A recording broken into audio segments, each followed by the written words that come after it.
Go. Great. And because I'm cheap, it'll only record for 40 minutes. So that's definitely our upper limit. Hi. Thanks for meeting me. Firstly, what do you prefer to be called? I generally get called Rebecca, but some friends call me Becca. So, but we can use Rebecca. And like what town or city do you live in? So that was gonna be something I kind of elaborated on. So I grew up in Edinburgh, which is closer to Woodstock. So I tend to say that I grew up in Woodstock, which is in the Shenandoah Valley, also known, recently learned, as the Great Appalachian Valley. So it's right on the border of West Virginia. It's pretty much Western Virginia, but it's very much an agricultural community. It was also kind of a hotbed during the Civil War. Winchester, which is like 30 minutes north, went back and forth between the North and South 64 times. It's also right between the Appalachian Mountains and the Blue Ridge Mountains. So you get a lot of interesting dynamics with weather and climate because of that as a result. And that place, does your family still live there? Do you have family that still lives there now? And like Yes, how long? my dad's side of the family has lived in Woodstock, Edinburgh, Shenandoah Valley area since they basically came from Germany. So I recently did a research project for a grad class, and I found out that my family's been there for a very long time. I'm the first one that's actually left. Oh yeah, yeah. My grandma has like a book, who made a book of like our ancestry from so long ago, since the Mayflower in like Virginia and Maryland. Some really funny hats. Yeah. Pictures.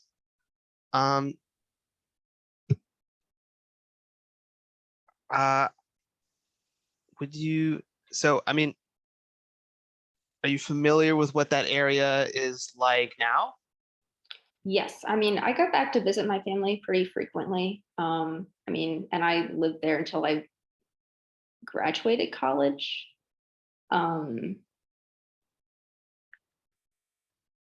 yeah. I'm gonna ask some leading questions. How is the internet there? It is terrible. I'm it is very spotty. It's gotten better as technology has improved, but it's still pretty spotty. There's some areas that you go that you cannot get any kind of real internet access at all. There was one company named Chantel that basically had a monopoly in the area for internet. They basically still do. So there are times where internet's out for everyone. So yeah, they had a tough time during the pandemic when kids were remote. A lot of kids just couldn't log in for several days and couldn't get their work done. That's what I hear, is that for people who have cabins in West Virginia, there might be like a bandwidth like limit of the poor infrastructure there. And so if you go into some kind of off season, you'll be great. But as soon as there are so many people at the same time, everything is sort of just so capped. Yep. Yeah. So I'm hearing what you're describing is like rural. Yes, it is very much a small town. I think the population of my hometown is like 4,000 people. Okay. So yes, I would definitely define where I grew up as very country, very rural. Don't like city people. Yeah. Yeah. Oh yeah. My family called me a city slicker when I was a kid. Where did you grow up? I grew up in Northern Virginia, where I am, but I would constantly visit family in Southern Virginia. Okay. So in that area, if you called like 911, what do you think that like response time would be? Depends on where you're at. I wouldn't say it's bad because I know we've had to call 911 because like when my grandfather had a heart attack, and I would say less than 30 minutes. Um, yeah, I mean, there's a couple different squad places because Enberg is surrounded by a bunch of other little towns. I mean, Woodstock is definitely the biggest in the county seat. Um, so yeah, unless you're on a back road, and then might be a little dicey, but there's the advantage of there's so many small towns and they each have their own like rescue squad. Okay, okay. Um, okay. Can you talk to me about your educational background? Um, very lacking. And I realized, I mean, I would say that I definitely had some extraordinary teachers. But I also feel like there was a lot of stuff that kind of got left out. Um, like AJ, my fiance, has mentioned a couple times where it's like, man, I didn't learn about this at all. Or like, I think high school is a really good example of this because that's when it kind of got highlighted to me. And I actually wrote a letter to the superintendent because I felt like I didn't have any educational opportunities. Like language courses, we only had Spanish in high school and Latin. And my junior year, we ended up getting French. We got a French teacher, so we had French classes, but there was a time where I counted how many agricultural classes were offered, and there were 33, but we only had like 4 art classes, and those got cut down to 3, including an AP course. There was 2 creative writing courses. There wasn't really a lot of diversity. It was very much geared towards let's just get you an education and get you out the door. There is a community college. It's now called Laurel Ridge Community College, and I did 2 years there. So there are a lot of nearby colleges, but in terms of like formal education, it was kind of limited. It was pretty limited. Okay, that's interesting to hear. I know I've interviewed people who are like currently attending West Virginia University because of some happenstance of like scholarships or something. I don't know. That's my expectation because it's the only sample I have so far. But it's interesting to hear. I mean, leading into that, has your family had any experience with government and its aid via like any sort of financial assistance with like tuitions or loans or something else, or any other assistance like SNAP? My family personally has not, but I know quite a few people that heavily rely on that. I know like, because both my parents worked in the school system. But I mean, a good portion of kids attending the schools do get free and reduced lunch. I mean, I know quite a few friends growing up, really, their parents relied on government aid for like SNAP or to get free and reduced lunches and that sort of thing. Okay. I would ask you to describe that community, but I've gotten feedback that is everyone's going to have a super broad answer. But if you could like describe your community and maybe like beliefs, values, what people do for fun. Let's see. All right, I'm gonna take a couple of those and just kind of do like a brain dump for you. Yeah, go for it. All right, in terms of community, I would say definitely a close-knit community. It's and I hate to say it, there's going to be some stereotypical things that are said about small towns, but unfortunately some are true. I'll try to segue away from those as much as possible. But I say that because the thing about small towns that people like is, oh, everyone knows everyone. Very true, but it also means that a lot of people know everyone else's business. But when it comes to like getting assistance, there's a lot of resources out there. There's a lot of churches. My grandmother and aunt helped start a local organization called the Empty Stocking Fund, which is now done by the Ruritan Club, but it was done by a local newspaper, the Free Press, for several years. And basically, they would go to the social services office and get a list of students, or not students, children whose families had needed assistance because they could not afford Christmas presents for their kids. So what they would do is they would get that list and based on community donations would go out and buy toys for the kids up to 12 years old.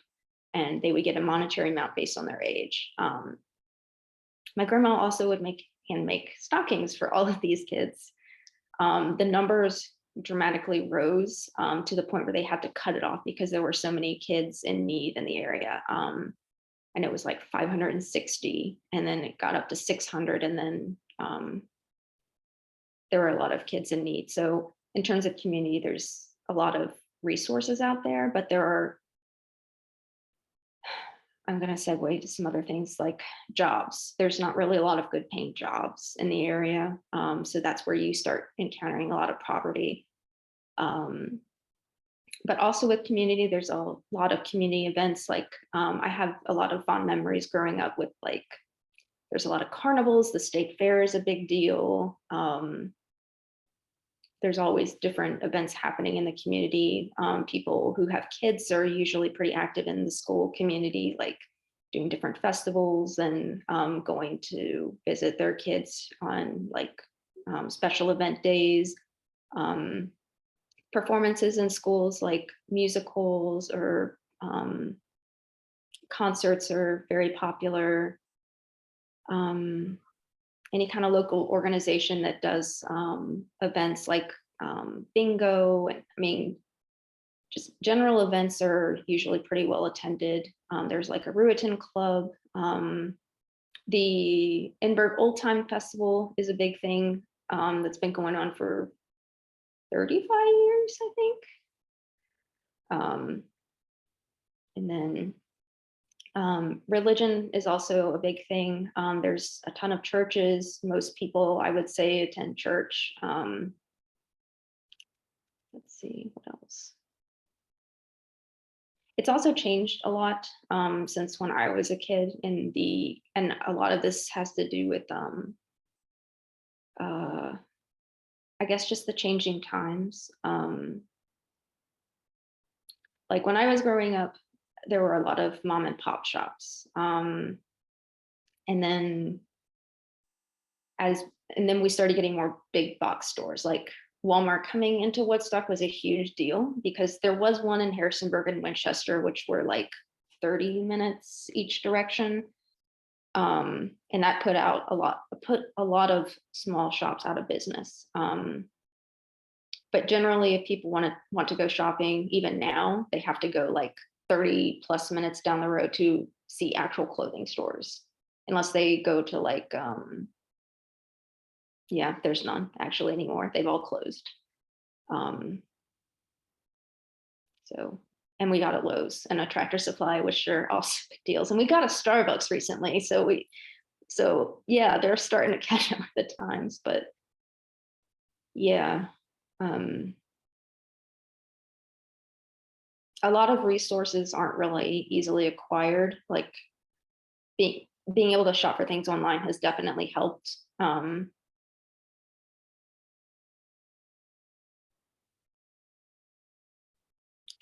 Another thing is, I think that comes to mind is thinking of Appalachia. Some places are not easily accessed. So like if it snows, the roads are closed or the schools are closed because you can't get the buses back there. And people might not have electricity at that point.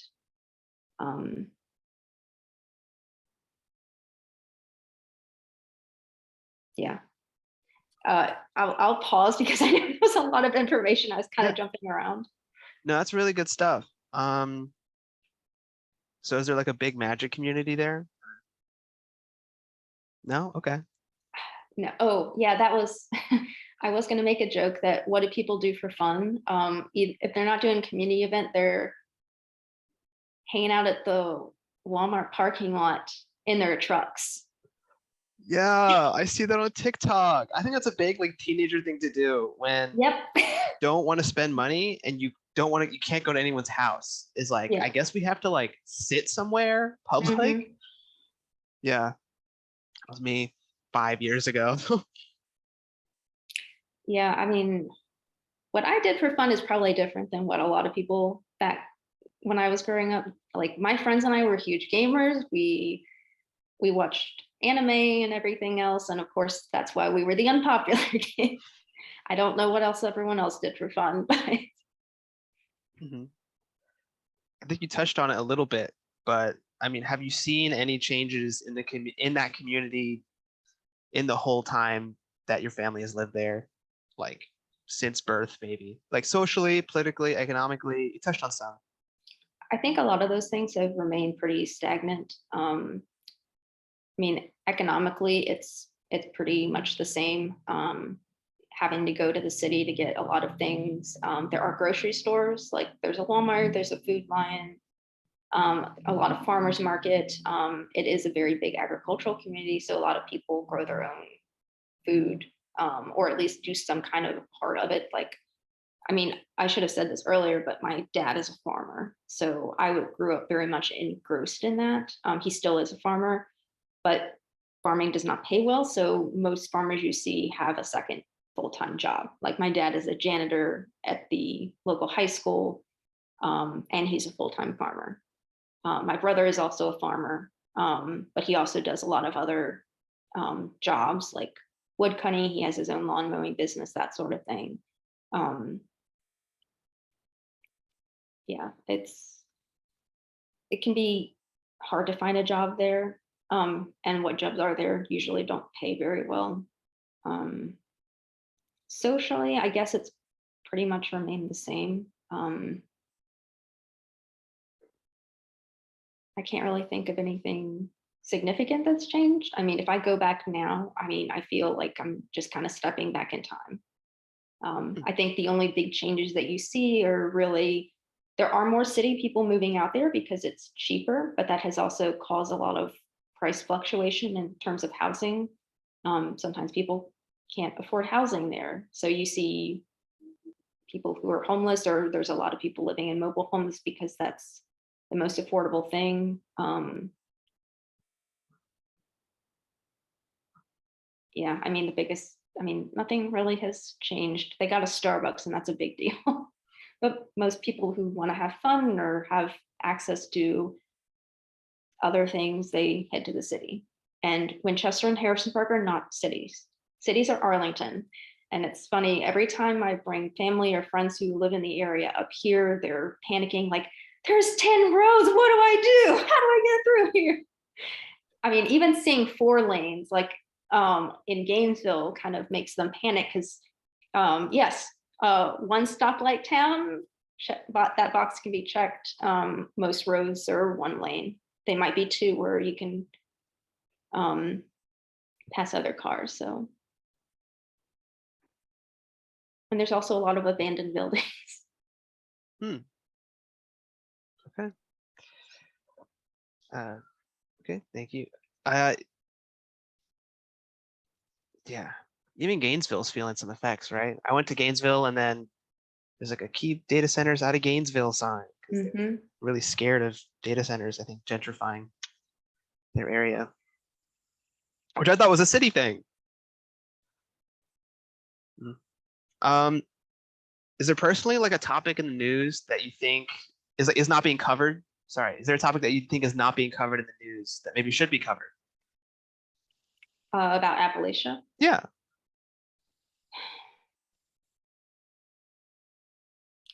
There's a lot of little things that kind of come up.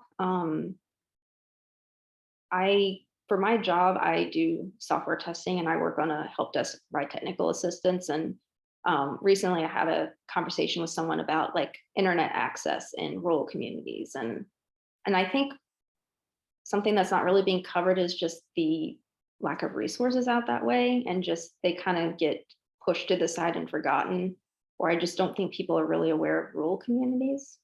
But I think they're all they're also happy with that because they don't want to get involved in whatever city folk are doing. Yeah, I think it is honestly just resources and yeah. Okay. If I wanted to move there, what would I need to like know before I move there? It's definitely a slower pace compared to the city. There's not really much to do. But if you have a need for something, people are very friendly and willing to help.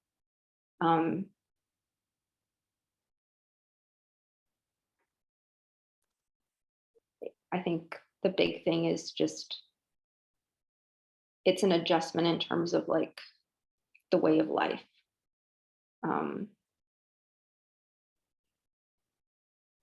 It's kind of and I think I've described it to other people. It's kind of like a culture shock.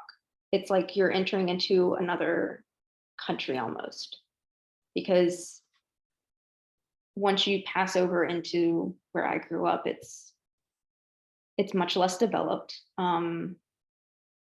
You have a lot of places that have been in a family for generations, and you just don't see a lot of development. It's definitely ideal if you want like a slower pace, but it also comes with you're not going to have access to a lot of things, and you might feel a little cut off because things like internet are not really widely available, or it's very spotty sometimes.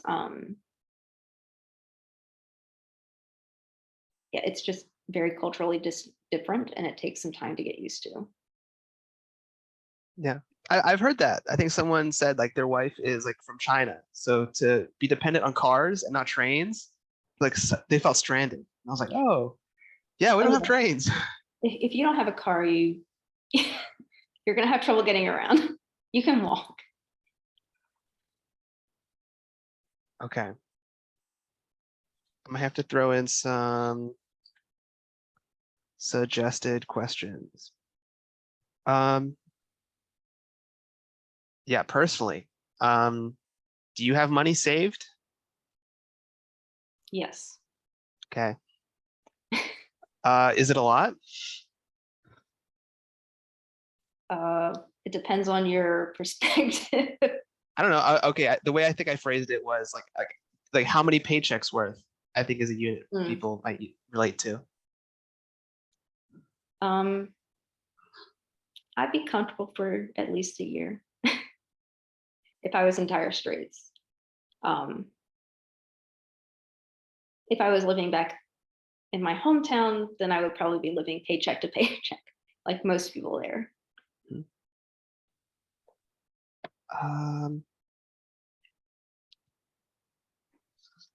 Here's something. Have you ever been told that you have an accent? Oh, yes. And I know I do. I've been told that it sounds much worse if I go to visit my family.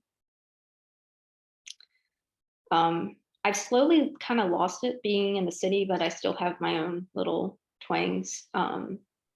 My mom's side of the family is from Louisiana too, so I also get a little bit of that southern drawl from exposure. But I've also been able to some people tell me that they can't understand what people from deep south where my family is from, and in Shenandoah Valley, they can't understand what they're saying really. I'm like, oh, I can translate this for you.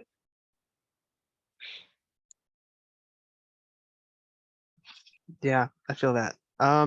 Okay, I think last question. If you had a week of vacation, what would you do with it? Just in general? Yeah, you just had like a week. Oh, I'm going to go travel somewhere.